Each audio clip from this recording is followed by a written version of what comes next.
The Republican-controlled US House of Representatives has voted to force the release of Justice Department files on the late convicted sex offender Jeffrey Epstein.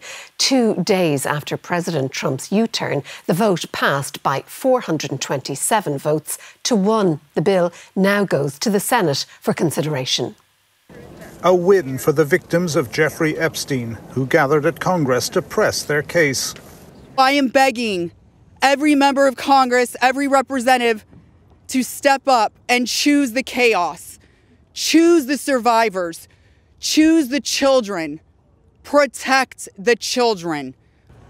I am one story of 1,000. You think of that number, 1,000. One after another, for an hour, survivors spoke, many carrying pictures of themselves the year they met Epstein. This is me at 16. I was a child. I was in 9th grade. I was 16 and she was 25. That's how old we were when we were abused by Epstein and Maxwell. 4 Republicans backed the bill, which got it to the vote today, despite huge pressure from President Trump and others to stop it. I've never owed him anything, but I fought for him for the policies and for America first. And he called me a traitor for standing with these women and refusing to take my name off the discharge petition. It incriminates the FBI. It incriminates our intelligence agencies. It incriminates police departments in West Palm Beach.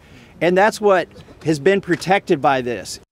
And the vote, when it came, was overwhelming. Just 1 member voting against. In a place of bitter partisan division, it was a unity forced by public pressure and the women who spoke out. Let's have a word with Sean. He's standing by for us now. Sean, how meaningful is all this? Because you were raising the prospect last night of all this getting bogged down in the legal system, the Washington, D.C. swamp, you might say. Oh, it is very meaningful, Sharon, and the size of that vote, 427 to 1. There's really no arguing with that, and that was precisely the point made by the leader of the Senate, John Thune. As you say, there had been these fears that they could start trying to amend the bill in the Senate, then it would go back to the House and be back and forth, kind of parliamentary ping-pong.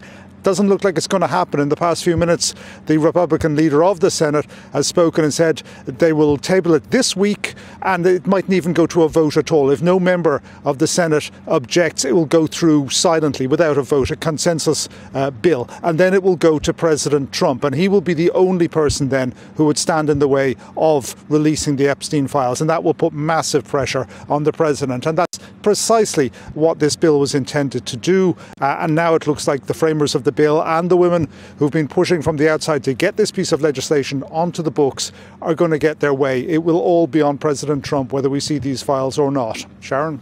Sean, thank you.